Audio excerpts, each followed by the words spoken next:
नमस्कार साथियों, स्वागत है आपका जीत की आवाज में, जहां हर कहानी जीवन को एक नई दिशा देती है। आज का विषय है आलस्य दूर कैसे करें, और हम जानेंगे गौतम बुद्ध की उस अमूल्य शिक्षा को जो न सिर्फ आलस्य को जड़ से मिटाती है बल्कि जीवन में ऊर्जा और प्रेरणा भर देती है। आइए बुद्ध की दृष्टि से आलस्य को समझें, उसके कारणों को पहचानें और उन उपायों को जानें जो उन्होंने हमें दिए। कहानी की शुरुआत प्राचीन समय की बात है। एक युवा भिक्षु जिसका नाम था नंदक बुद्ध के संघ में नया नया शामिल हुआ था। वो बुद्ध की शिक्षाओं से तो बहुत प्रभावित था, लेकिन उसमें एक बहुत बड़ी कमजोरी थी, आलस्य। सुबह उठने में देर, साधना में लापरवाही और ध्यान में मन न लगना उसकी आदत बन चुकी थी। एक दिन बुद्ध ने ध्यान दिया कि नंदक हमेशा सबसे पीछे आता है। वो ना समय से उठता है, ना साफ सफाई का ध्यान रखता है और ना ही ध्यान में मन लगाता है। बुद्ध ने मुस्कुराते हुए पूछा, माइनस नंदक, तुम इतनी थकान किससे पा लेते हो जो शरीर उठ ही नहीं पाता? नंदक कुछ न कह सका, उसकी आंखें झुक गईं। बुद्ध ने फिर पूछा, माइनस, क्या तुम सोचते हो कि तुम्हारा ये शरीर हमेशा तुम्हारा साथ देगा? क्या तुम समझते हो कि कल तुम्हें फिर से एक और मौका मिलेगा? नंदक चुप था, लेकिन बुद्ध के शब्द सीधे उसके अंतर्मन में उतर रहे थे। गौतम बुद्ध की शिक्षा। गौतम बुद्ध ने कहा, माइनस, आलस्य मृत्यु का समान है। जो व्यक्ति आलसी है वो जीवित होकर भी मृत है, और जो सजग है वो मरकर भी जीवित रहता है। उन्होंने ये भी बताया कि जो व्यक्ति आलस्य को त्याग देता है वही आत्मज्ञान की ओर अग्रसर हो सकता है।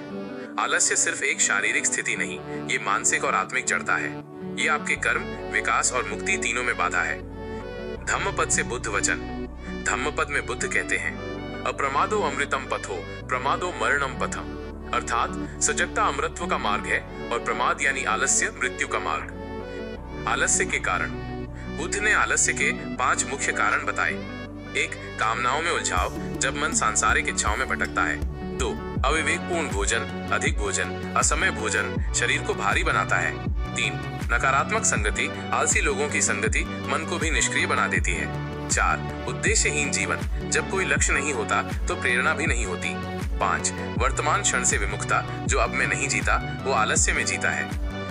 बुद्ध द्वारा सुझाए गए उपाय, हाउ टू ओवरकम लेजीनेस।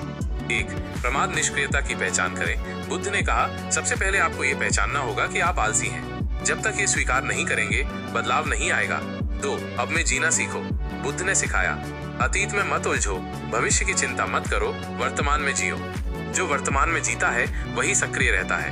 3. नियमित ध्यान और प्राणायाम। हर दिन ध्यान करने से मन स्थिर होता है और आंतरिक ऊर्जा जागृत होती है। 4. सक्रियता का अभ्यास, एक्टिव लिविंग। बुद्ध ने अपने शिष्यों को शारीरिक श्रम करने की प्रेरणा दी।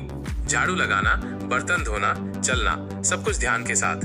5. सत्संग और प्रेरक संगति, जिनसे प्रेरणा मिले उनके साथ समय बिताओ। बुद्ध ने हमेशा अच्छे साथियों की संगति का महत्व बताया। 6. स्व अनुशासन, सेल्फ डिसिप्लिन। बुद्ध का जीवन अनुशासन का उदाहरण था। समय पर उठना, खाना, ध्यान, यही उनके जीवन की नींव थी। 7. ध्यान का अभ्यास। ध्यान से आत्मचिंतन बढ़ता है और भीतर से ऊर्जा जागती है। प्रेरक कथा माइनस। दूसरा प्रसंग। एक बार एक और भिक्षु सुबूत के पास आया और बोला, माइनस, मैं ध्यान नहीं कर पा रहा, मुझे आलस्य पकड़ लेता है। सुबूत ने कहा, माइनस, क्या तुम सोचते हो कि मोक्ष स्वयं आकर तुम्हें उठा लेगा? क्या मृत्यु तुम्हारा इंतजार करेगी? वो भिक्षु कांप उठा। यही डर उसके आलस्य का उपचार बन गया। बुद्ध की अंतिम सीख, स्वयं को जागो। अब दीपो भव, स्वयं दीपक बनो। जब तक आप अपने भीतर की शक्ति को नहीं पहचानेंगे तब तक कोई आपको बाहर से नहीं जगा सकता। साथियों, गौतम बुद्ध ने हमें दिखाया कि आलस्य कोई साधारण कमजोरी नहीं है, यह आपके जीवन का पतन कर सकता है। लेकिन जागरूकता, अनुशासन और प्रेरणा से आप इस पर विजय पा सकते हैं। आज ही से शुरुआत करें। सुबह जल्दी उठें, एक लक्ष्य तय करें, सजग रहें और हर पल को मूल्यवान समझें। अगर बुद्ध का ये ज्ञान आपको प्रेरित करता है तो इस वीडियो को जरूर लाइक करें और जीत की आवाज को सब्सक्राइब करें, ताकि हम मिलकर हर दिन खुद को बेहतर बना सकें। ध्यान रहे, जो जाग गया वही जीत गया।